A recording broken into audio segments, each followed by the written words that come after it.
118.9 ቢሊዮን ብር ለመሰብሰብ ተችሏል ማለት ነው። በአመቱ ተቋሙ ለመሰብሰብ የቻለው ይሄን ያለው ከእቅዳችን አንፃር 102.6 አፈጻጸም ነበረን ማለት ነው። አንድ ትምህርት ቤት ላይ ሁሉ ዋሽ ፓኬጅ አለ ለማለት ሃርድዌር ኮምፖነንት አለው፣ ሶፍትዌር ኮምፖነንት አለው። ሃርድዌር ኮምፖነንቱ ዋሽ ላይ ወተር ሰፕላይ የውሃ አክሰስ የውሃ አቅርቦት ትምህርት ቤቱ ላይ ኖሮ ይገባል። ከግራውንድ ወተርም ሊሆን ይችላል፣ ከሰርፌስ ወተርም ሊሆን ይችላል። ፓይፕላይን በማገናኘትም ትምህርት ቤቱ ላይ የውሃ አክሰስ ሊኖር ይገባል። በመካከለኛው ምስራቅ ለወራት የዘለቀውና አድማሱን ያሰፋ የመጣው መጠነ ሰፊ ጦርነት በጦር ሜዳው ላይ ከሚታየው ደም አፋሳሽ ግጭት ባለፈ በዓለም ልዕለ ኃያል በሆነችው አሜሪካ ከፍተኛ የአመራር እርከን ውስጥ ታይቶ የማይታወቅ መከፋፈልና ወታደራዊ ስጋት ፈጥሯል።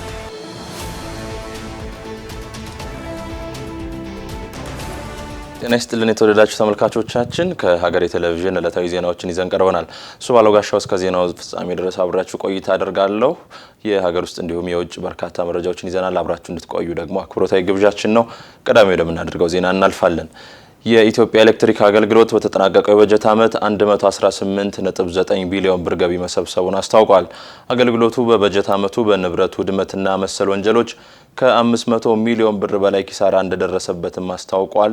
ምህረት ደግፍ የኢትዮጵያ ኤሌክትሪክ አገልግሎት በተጠናቀቀው የ2018 የበጀት ዓመት ከሁሉም የገቢ ምንጮች 118.9 ቢሊዮን ብር መሰብሰብ መቻሉን አስታወቀ። አገልግሎቱ የበጀት ዓመት አፈጻጸሙን አስመልክቶ በሰጠው መግለጫ በበጀት ዓመቱ ከታቀደው የገቢ ማሰባሰብ ስራ 102.6 በመቶ ማሳካት መቻሉን የተቋሙ ዋና ስራ አስፈጻሚ ጌቱ ገረመው ገልጸዋል። በትልቁ በዓመቱ የከወነው ከኤነርጂ ሽያጭና በአጠቃላይ ሌሎች ገቢዎች ጋር ተያይዞ ሰፊ ስራ የተሰራበት ዓመት ነው የነበረው።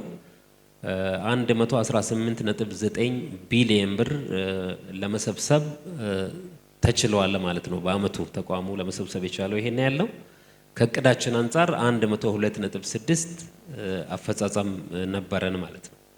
ይሄ እንግዲህ ኤነርጂን ይጨምራል። ሌሎች ገቢዎችም ከደንበኞች የሚሰበሰቡ የካኒ ኮኔክሽን ወይ ደግሞ ከአዲስ ደንበኛ ማገናኘት ጋር የተያያዙ ኮሌክሽኖችን ጭምር የሚጨምር ነው ማለት ነው።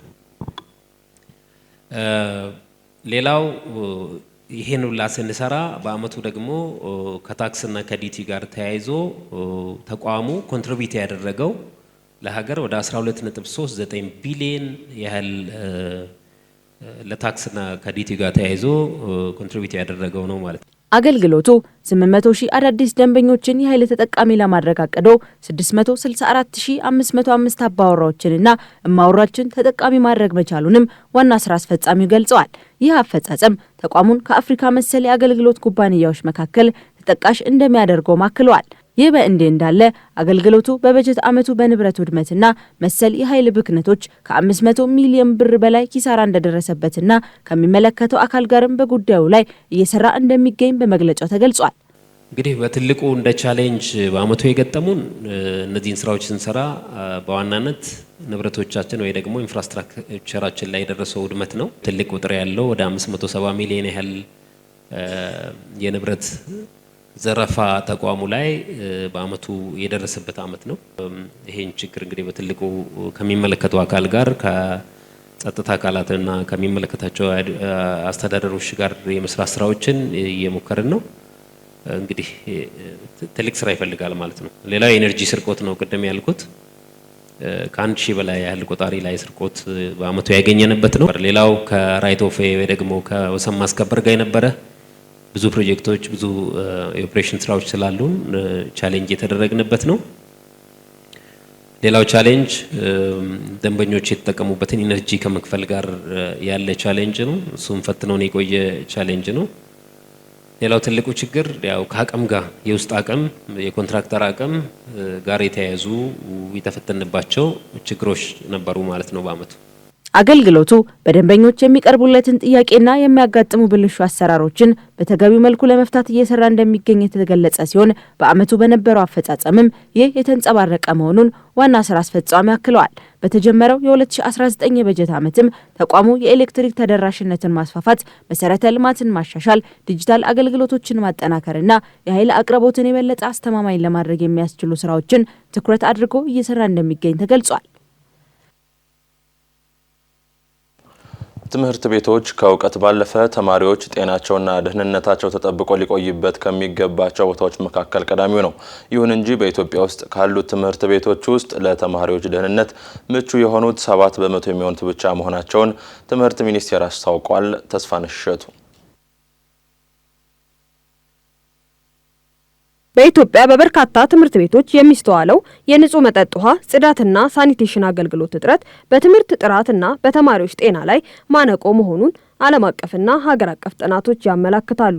ይህንን ችግር ለመቅረፍ ትምህርት ሚኒስቴር የስኩል ዋሽ ፕሮግራም ዘርግቶ እየሰራ የሚገኝ ሲሆን የዚህ ፕሮግራም ዓላማ ትምህርት ቤቶች ለተማሪዎች ደህንነቱ የተጠበቀ ንጹህና ጤናማ አካባቢ እንዲሆኑ ማስቻል ነው። በትምህርት ሚኒስቴር የብሔራዊ የስኩል ዋሽ ፕሮግራም አስተባባሪ የሆኑት ሉዓም አበበ መርሃ ግብሩ ትምህርት ቤቶች ሊያሟላቸው የሚገቡትን ዝርዝር መመዘኛዎች በግልጽ የሚያሳይ መመሪያ ይዞ እየተተገበረ እንደሚገኝ ተመላክቷል። በዚህም መሰረት እያንዳንዱ ትምህርት ቤት የንጹህ ውሃ አቅርቦት፣ የጽዳትና ሳኒቴሽን ደረጃዎችን ማሟላት እንዳለበት ይገልጻሉ። ስኩል ዋሽ ስትራቴጂ ኤንድ ኢምፕሊሜንቴሽን አክሽን ፕላኖችን ተዘጋጀ። ከዛ ደግሞ ጋይድላይኖች ተዘጋጁ። አንድ ትምህርት ቤት ምን ማሟላት አለበት፣ አሁን በዋሽ ላይ ምን ማሟላት አለበት የሚል ማለት ነው። ስለዚህ በዛ መሰረት እዛ ማኑዋሉ ላይ እንደሚለው አንድ ትምህርት ቤት ላይ ፉል ዋሽ ፓኬጅ አለ ለማለት ሃርድዌር ኮምፖነንት አለው፣ ሶፍትዌር ኮምፖነንት አለው። ሃርድዌር ኮምፖነንቱ ዋሽ ላይ ወተር ሰፕላይ የውሃ አክሰስ የውሃ አቅርቦት ትምህርት ቤቱ ላይ ኖረው ይገባል። ከግራውንድ ወተርም ሊሆን ይችላል፣ ከሰርፌስ ወተርም ሊሆን ይችላል። ፓይፕላይን በማገናኘትም ትምህርት ቤቱ ላይ የውሃ አክሰስ ሊኖረው ይገባል። ወደ መጸዳጃ ቤት ስንመጣ ደግሞ ለወንድ ተማሪዎች፣ ለሴት ተማሪዎች፣ ለመምህራኖች ምቹ የሆነ ለአካል ጉዳተኞች ምቹ የሆነ ፖፑሌሽን ሳይዛቸውንም ኮንሲደር ያደረገ አሁን በጣም ትንሽ ያለበት ከሆነ ገጠር ከተማ አለው አንድ ቀዳዳ ለ50 ተማሪ አንድ ቀዳዳ ለ75 ተማሪ እየተባለ የመጸዳጃ ቤቱ ሳይዝ በዛ ነው የሚወሰነው። ትምህርት ሚኒስቴር ከወጣት ሴቶች ክርስቲያን ማህበር ጋር ባጠኑት ጥናት መሰረት በሀገሪቱ የሚገኙ ትምህርት ቤቶች ደህንነታቸው የተጠበቀና ለተማሪዎች ምቹ የሆኑ የንጽህና ቦታዎችን ከማመቻቸት አኳያ ብዙ መሰራት እንደሚጠበቅባቸው ባለሙያ ያሳስባሉ። በእነዚህ ትምህርት ተቋማት ለሴት ተማሪዎች የሚሆን ምቹ የንጽህና ቦታዎች መገንባት የሚያስችል ስራ እየተሰራ እንደሆነም ያብራራሉ። የወር አበባ ንጽህና መጠበቂያ ሴፍ ስፔስ እነዚያ 4 ክፍል አለው። አንድ ኮምፓርትመንት ሆኖ 4 ኮምፓርትመንቶች አሉት አንድ ብሎክ ውስጥ ነው። ስለዚህ ማረፊያ ክፍል አለው፣ ኮንሰልቲንግ ሩም አለው፣ መተጣጠቢያ አለው እና ዌቲንግ ሩም አለው። ስለዚህ እነዚህ ህመም የሚሰማቸው ሴቶች ከሆኑ ወይም ልብሳቸው ሊክ ያደረገ ከሆነ ወደዛ ተቋም ሄደው ወደዛ ሴፍ ስፔስ ሄደው ልብሳቸውን ቀይረው ተጣጥበው ፓድም ቀይረው ኢመርጀንሲ ልብስም አለው ኢመርጀንሲ ልብስ እንዲኖረው ይጠበቃል፣ ፓድም እንዲኖረው ይጠበቃል። ኢትዮጵያ ውስጥ የስኩል ዋሽ ፕሮግራም ከትምህርት ሚኒስቴር፣ ከጤና ሚኒስቴር እንዲሁም ከተለያዩ ዓለም አቀፍና ሀገር ውስጥ አጋር ድርጅቶች ጋር በመተባበር እየተተገበረ ሲሆን በፕሮግራሙ ዘላቂ መፍትሄ ለመስጠት ከታቀዱ ስራዎች መካከል የብሔራዊ የትምህርት ቤቶች ስትራቴጂና የትግበራ ድርጊት ፕሮግራም መዘጋጀቱን ተገልጿል። የሀውቲ አማጽያን በሳውዲ አረቢያ ላይ ባደረሱት ጥቃት ምክንያት የ11 ሰዎች ህይወት አልፏል። ሳውዲ በበኩሏ ሀውቲ ኢላማ የሌለውና የዓለም አቀፍ ህጎችን የጣሰ ኃይል ነው ስትል ጥቃቱን ኮንናለች። በዚህ ጥቃት ላይ የኢራን እጅ ሊኖርበት እንደሚችልም ተናግራለች። ሚኪያስ ኃይሌ በመካከለኛው ምስራቅ ለወራት የዘለቀውና አድማሱን እያሰፋ የመጣው መጠነ ሰፊ ጦርነት በጦር ሜዳው ላይ ከሚታየው ደም አፋሳሽ ግጭት ባለፈ በዓለም ልዕለ ኃያል በሆነችው አሜሪካ ከፍተኛ የአመራር እርከን ውስጥ ታይቶ የማይታወቅ መከፋፈልና ወታደራዊ ስጋት ፈጥሯል። ባለፉት ጥቂት ቀናት ውስጥ የተከሰቱ ሁኔታዎች እንደሚያመላክቱት የፕሬዝዳንት ዶናልድ ትራምፕ አስተዳደር በአንድ በኩል ከኢራንና ከአጋሮች የሚሰነዘረበትን ወታደራዊ ጫና ለመቋቋም እየታገለ ሲሆን፣ በሌላ በኩል ደግሞ በሀገር ውስጥ ካጋጠሙት የመሳሪያ ክምችት መመናመንና የአስተዳደር መናወጥ እየተጋፈጠ ይገኛል። የቀጠናው ውጥረት ዳግም ያገረሸው በደቡባዊ ሳውዲ አረቢያ ላይ በሁቲ አማጽያን የተሰነዘረው ጥቃት ተከትሎ ነው። ባለፈው ሐሙስ ዕለት በናጅራን ግዛት ላይ በተፈጸመው በዚህ ጥቃት 11 ንጹሃን ዜጎች ላይ ጉዳት የደረሰ ሲሆን ይህም በሳውዲና በየመን መካከል ያለውን ግጭት ከቀጠናው መጠነ ሰፊ ጦርነት ጋር ምን ያህል ለተቆላለፈ የሚያሳይ ነው። የሳውዲ ወታደራዊ ቃል አቀባይ ሜጀር ጄኔራል ቱርኪ አልማልኪ የጥቃቱ አስከፊነት ሲገልጹ የሽብርተኛው የሁቲ ሚሊሻ እነዚህን የሽብር ጥቃቶች የፈጸመው በሲቪል ተቋማት ላይ ያለ ልዩነት በከፈተው ድብደባ ነው ብለዋል። አልማልኪ አክለውም ጥቃቱ ዓለም አቀፍ ሕግን በግልጽ የጣሰ መሆኑን ገልጸው በጥቃቱ ከቆሰሉት መካከል የ7 ሳውዲዎች፣ የ1 የመናዊና የ2 ግብፃውያን እንዲሁም የ1 ፓኪስታናዊ ዜጋ መገኘቱ የሀውቲዎች ኢላማ የለሽ ድርጊት የሚያረጋግጥ መሆኑን ጠቁመዋል። በተለይም የ4 ዓመት ሕፃን ልጅ በቃጠሎ መጎዳቱ በሳውዲ ባለስልጣናት ዘንድ ከፍተኛ ቁጣን ቀስቅሷል። ይህ በእንዲህ እንዳለ የሀውቲዎች ጥቃት በሳውዲ አረቢያ ድንበር ላይ ብቻ የተገደበም አይደለም። ሚሊሻዎቹ በየመን ውስጥ የሚገኙ ማሪባና ሀድራማውት ግዛቶች ላይ ባደረሱት የሚሳኤልና የድሮን ጥቃት ቢያንስ 45 የመንግስት ወታደሮችን መግደላቸው የቡድን ወታደራዊ ቃል አቀባይ የሀያ ሳሪ አረጋግጠዋል። ዛሬ በሰጡት መግለጫ በሳውዲ የሚደገፉት 1ኛና 3ኛ አደጋ ጊዜ ክፍሎች ካምፖችን ደምስሰናል ሲሉ የተናገሩ ሲሆን በመቶዎች የሚቆጠሩ ተዋጊዎች መገደላቸውና መቁሰላቸውን ገልጸዋል። ይህ እርምጃ በ2022 የተፈረመውን የተኩስ አቁም ስምምነት ሙሉ በሙሉ አደጋ ላይ የጣለ ሲሆን ሳውዲ አረቢያ የባብ አልመንደብና የቀይ ባህር ንግድ መስመር ለመጠበቅ ዓለም አቀፍ የባህር ኃይል ጥምረት እንድታቋቁም አስገዷታል። የወታደራዊ ፍጥጫ በቀጥታ ከሆርሙዝ የባህር ሰርጥ ስትራቴጂካዊ ድርድር ጋር የተያያዘም ነው። ኢራንና ኦማን የባህር ሰርጡን በጋራ ለማስተዳደር እያከናወኑት ያለው ድርድር አሜሪካን ክፉኛ ያስቧታል። የኢራኑ ከፊል መንግስታዊ የዜና ወኪል ፋርስ እንደዘገበው አዲሱ ረቂቅ ስምምነት የአሜሪካና የእስራኤል መርከቦች በሰርጡ እንዳያልፉ የመከልከልና ማንኛውም ጠላት ተብሎ የተፈረጀ ሀገር ሰርጡን ለመጠቀም ካሳ እንዲከፍል የሚያስገድድ ነው። ይህ አዝማሚያ በዋሽንግተን ዘንድ ፍጹም ተቀባይነት የሌለው ተብሎ ተፈርጇል። የቀድሞው የአሜሪካ የውጭ ጉዳይ ሚኒስትር ባለስልጣን እና በአሁኑ ወቅት በአትላንቲክ ካውንስል ከፍተኛ ተመራማሪ የሆኑት ቶማስ ዋሪክ ሁኔታው ሲተነትኑ ይህ በዋሽንግተን ዘንድ ጥሩ ተቀባይነት እንደማይኖረው ግልጽ ነው ብለዋል። ሁለቱም ወገኖች ስምምነት ላይ ከመድረስ ይልቅ ፍላጎቶቻቸውን እየጨመሩ ነው ሲሉ ስጋታቸውንም ገልጸዋል። የአሜሪካ ባለስልጣናት በሰርጡ ላይ ነጻ የመጓጓዣ መብት እንዲከበርና ወደ ቀድሞ ሁኔታው እንዲመለስ አጥብቀው የጠየቁ ቢሆንም በኢራን በኩል የሚቀርቡት ቅድመ ሁኔታዎች ግን ድርድሩን አጣብቂኝ ውስጥ ከተውታል። ሆኖም ግን የአሜሪካ ትልቁ ፈተና ከውጭ ከሚሰነዘረባት ጫና ይልቅ በገዛ ቤቷ ውስጥ የፈነዳው አስተዳደራዊ ቀውስም ሆኗል። ፕሬዚዳንት ዶናልድ ትራምፕ አገሪቱ ያጋጠማት እጅግ አደገኛ የጦር መሳሪያ ክምችት እጥረት ጋር በተያያዘ የመከላከያ ሚኒስትራቸው ፒት ሄግሴት ላይ ከፍተኛ ቁጣቸው መግለጻቸውን ተዘግቧል። ዋሽንግተን ፖስት እንደዘገበው ባለፈው ሳምንት በካምፕ ዴቪድ የተካሄደው የካቢኔ ስብሰባ ወቅት ትራምፕ ሄግሴትን ሲገጹ ይህ ጉዳይ አስቀድሞ መፍትሄ ያገኘ መስሎ ነበር በማለት በመሳሪያ እጥረት ምክንያት ወታደራዊ አማራጮች መጦራቸው በቁጭት ገልጸዋል። ምንጮች እንደሚሉት ከሆነ ፕሬዚዳንቱ የመሳሪያ ሁኔታ በዝርዝር ባለመናገሩ እታለያለሁ የሚል ስሜት አድሮባቸዋል። በዚህም ፍጥጫ ወቅት ሚኒስትር ሄግሴት ተጠያቂነት ወደ ምክትላቸው ስቴፈን ፌንበርግ መገፋፋት ፌንበርግ ለፕሬዚዳንት ትክክለኛ ገለጻ አላደረገም የሚል መከራከሪያ ማቅረባቸው የውስጥ ምንጮች ጠቁመዋል። ፕሬዚዳንት ትራምፕ ግን በህዝብ ፊት ይህንን ድክመት አምኖ ለመቀበል ፈቃደኛ አይደሉም። በትሩዝ ሶሻል ገጻቸው ላይ ባሰፈሩት መልእክትም አሜሪካ እጅግ በጣም ብዙ የመሳሪያ ክምችት አላት፣ በተለይም የተወሰኑ አይነቶችን በማለት የጻፉ ሲሆን መረጃውን አሳልፈው የሰጡ ባለስልጣናት ግን ከሃዲዎች ሲሉ ኮንነዋል። ትራምፕ መረጃውን አሳልፈው ለሰጡ አካላት ረጅም ዓመታት የሚቆይ የእስር ቅጣት እንዲጣልባቸው ማዘዛቸው የአስተዳደሩን ስጋት የሚያሳይም ነው ተብለዋል።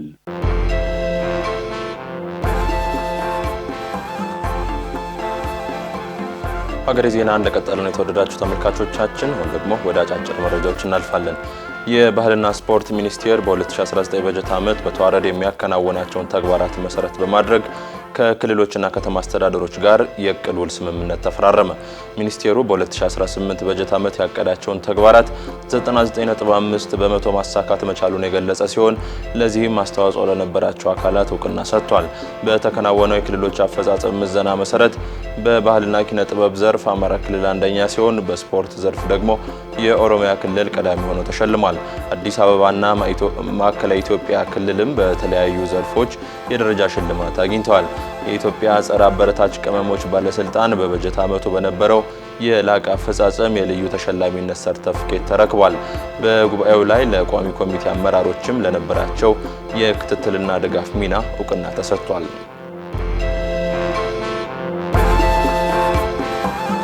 የከተማና መሰረተ ልማት ሚኒስቴር ከኢንፎርሜሽን መረብ ደህንነት አስተዳደር ጋር ባደረጉት ውይይት በአዳማ ከተማ የተጀመረው ዘመናዊ ካርታ ስራ ሞዴል ወደ ሌሎች የሀገሪቱ ከተሞች ለማስፋፋት ስምምነት ላይ ደርሰዋል። ይህ ተነሳሽነት የከተማ መሬት መረጃን በተደራጀ መንገድ ለመያዝ የአየር ካርታ ስራንና የድሮን አጠቃቀምን በብሔራዊ ቁጥጥር መስፈርቶች ለመምራትና የመሬት ሀብት ብክነትን ለመከላከል ያለመ ነው። ኢንሳ በበኩሉ በቅርቡ ያጸደቀው የቁልፍ መሰረተ ልማቶች የሳይበር ደህንነት አዋጅ እንደነዚህ ያሉ ሰፊ ዳታ የሚያመነጩ ሀገራዊ ፕሮጀክቶች ከመረጃ ጥበቃ የተጠበቁ እንዲሆኑ እንደሚያስችል ገልጿል። አዋጁ ለሀገሪቱ የዲጂታል ሽግግር ጠንካራ የሳይበር ደህንነት መሰረት የሚጥል መሆኑ የተነገረ ሲሆን የካርታ ስራውም የመረጃ ሉዓላዊነትን ባረጋገጠ መልኩ በትብብር እንዲከናወን አቅጣጫ መቀመጡ ተመላክቷል።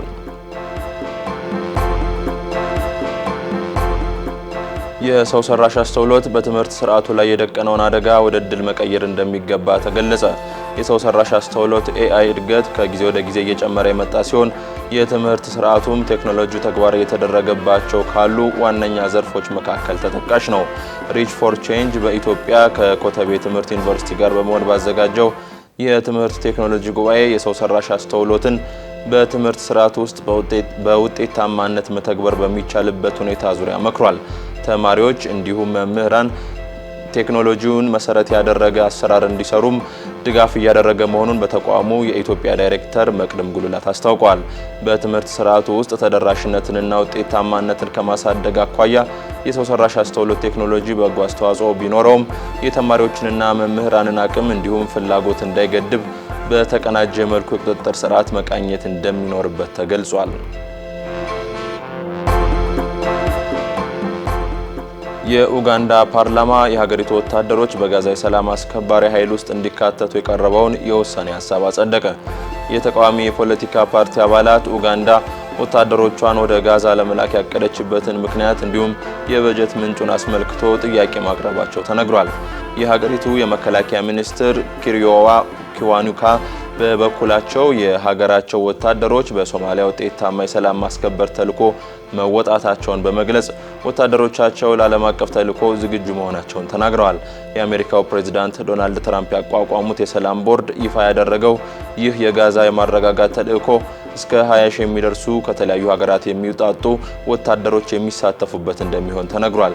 ተልዕኮው የእስራኤል ጦር ጋዛን ለቆ መውጣት ሲጀምር ወታደሮችን እንደሚያሰፍር የሚጠበቅ መሆኑን የዘገበው አፍሪካ ኒውስ ኡጋንዳ ምን ያህል ወታደሮችን ለመላክ እንዳቀደች አለማሳወቋን ጠቁሟል።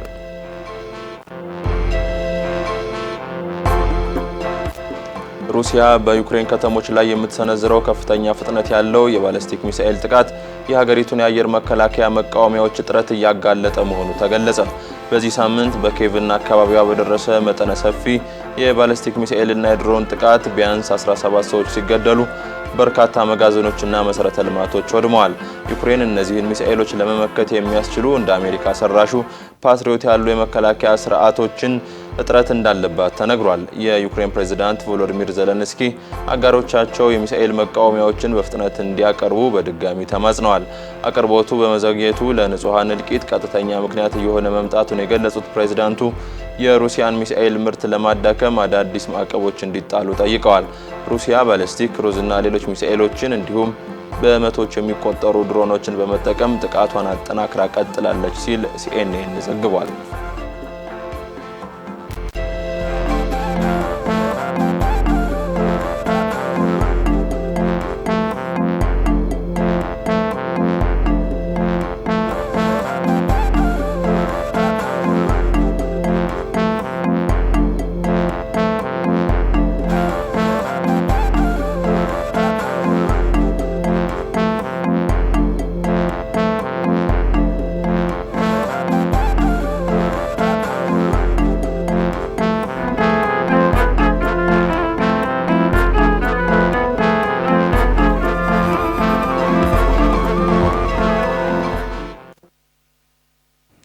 ወደ ጠበቃው ጋር ጥንቅራችን እናልፋለን። የተወደዳችሁ ተመልካቾቻችን በመገናኛ ብዙሃን የስም ማጥፋት ተግባራት በተደጋጋሚ ሲከሰቱ ይስተዋላል። የሕግ ባለሙያውም ይህ ጉዳይ በሕግ አንጻር እንዴት ይታያል የሚለውን አዘጋጅቷል። ተከታትለን እንመለስ።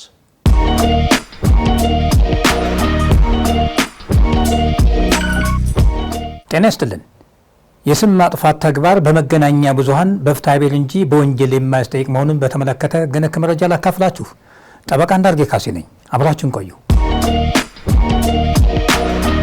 አንድ አዋጅ ሲወጣ የአዋጁ አጠቃላይ ዓላማ የሚንጸባረቅበት ክፍል የአዋጁ መግቢያ ሲሆን በዚህም መሰረት የመገናኛ ብዙሃንን አዋጅ ለማውጣት ገፊ ምክንያት ተደርጎ የተያዘው በኢትዮጵያ ሕገ መንግስት እንዲሁም በኢትዮጵያ ላይ ግዴታ የሚጥሉ ዓለም አቀፍ የሰብአዊ መብቶች ስምምነቶች የተረጋገጠውን ሀሳብን በነጻነት በተሟላ መልኩ ተግባራዊ ለማድረግ ከማህበራዊ፣ ኢኮኖሚያዊ፣ ፖለቲካዊና ከቴክኖሎጂ እድገት ጋር የሚጣጣም ሕግ ማውጣት በማስፈለጉ ሀሳብን በነጻነት የመግለጽና የመገናኛ ብዙሃን መብቶች በሕገ መንግስቱ የተረጋገጡ ሌሎች ሰብአዊ መብቶችንና ነጻነቶችን ለማረጋገጥ ያላቸውን ፋይዳ በመገንዘብና በሀገራችን ዲሞክራሲ ስርዓትን ለመገንባት የሚደረገው ጥረት ስኬታማ እንዲሆን መገናኛ ብዙሃን የሚጫወቱት የማይተካ ሚና በመረዳት ይህን ሁኔታ ሊያስተናግድ የሚችል ሕግ ማውጣት በማስፈለጉ መገናኛ ብዙሃን የህዝብን ሰላምና ደህንነት እንዲሁም ተጻራሪ መብቶችና ጥቅሞችን ባከበረ መልኩ በኃላፊነት መንቀሳቀሳቸውን ማረጋገጥና በህግ መሰረት እንዲሰሩ የሚያስችል የህግ ማዕቀፍና ስርዓት መዘርጋት በማስፈለጉ የመገናኛ ብዙሃን አዋጅ ሊወጣ ችሏል።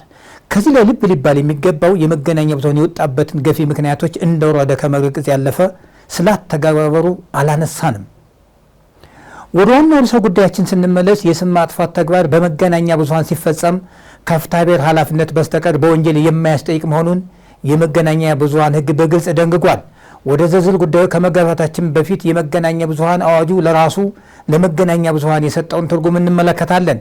የመገናኛ ብዙሃን ማለት በየጊዜው የሚወጡ ህትመትን፣ የብሮድካስት አገልግሎትንና የበየነ መረብ የመገናኛ ብዙሃንን በመጠቀም የዜና ወይም የፕሮግራም ወይም የዜናና የፕሮግራም አገልግሎት ለህዝብ ለማቅረብ የተቋቋሙ አካላት ሲሆኑ መጽሐፍትን፣ ማህበራዊ መገናኛ ብዙሃንን፣ ጦማሮችንና በየጊዜው የሚወጣ ህትመት አካል ያልሆኑ ፎቶ፣ ስዕልና ካርቱንን ሳይጨምር የዜና አገልግሎት ድርጅቶችን ያካትታል።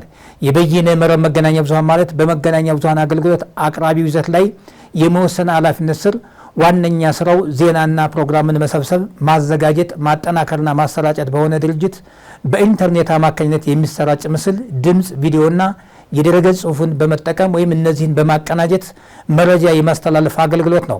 ፌስቡክ፣ ቲክቶክ፣ ቴሌግራምና መሰል የኤሌክትሮኒክስ ሚዲያዎችን ይጨምራል። ምንም አይነት የህዝብ ጥቅም በሌለበት በግለሰቦች ላይ ከሚፈጸም በስተቀር የመጉዳት ሀሳብ ከሌለና የንግግሩ ይዘት እውነተኛ የሆነ እንደሆነ የንግግሩን እውነተኛነት ለማረጋገጥ ተቀባይነት ያላቸውን አካሄዶችና መንገዶች ሁሉ ተጠቅሞ ያገኘው መረጃ ትክክለኛ እንደሆነ በቅንነት በማመን ያደረገው ንግግር ከሆነ ወይም ለህዝብ ጥቅም ሲባል የተደረገ ንግግር ከሆነ በስም ማጥፋት ተፈርጀው የፍትሐብሔር ተጠያቂነት አያስከትሉም። ከመገናኛ ብዙሃን ህጉ ስንነሳ የስም ማጥፋቱ ተግባር የህዝብ ጥቅም ካለበት በመገናኛ ብዙሃን ላይ የሚጣለው የህሊና ጉዳት ካሳ ከብር 300 ሺህ ሊበልጥ አይችልም። የህሊና ጉዳት ካሳ ሲወሰን የመገናኛ ብዙሃንን የትርፍ ሁኔታ፣ የደረሰውን የጉዳት መጠንና የሚወሰነውን ካሳ በመገናኛ ብዙሃን ህልውና ላይ ያለውን ተጽዕኖ ከግምት ውስጥ ማስገባት አለበት። የህዝብ ጥቅም ሲባል የህዝብ ጥቅም ማለት ከግል ወይም ከጥቂት ቡድኖች የጥቅም ፍላጎት በተቃራኒ የማህበረሰቡን የደህንነት፣ የምጣኔ ሀብት፣ የባህል፣ የፖለቲካና መሰል ተፈጥሮ ያላቸውን ጥቅሞች ጨምሮ የሰፊው ህዝብ ተጠቃሚነት ነው በሚል የመገናኛ ብዙሃን አዋጅ ትርጉም ይሰጠዋል። አመሰግናለሁ።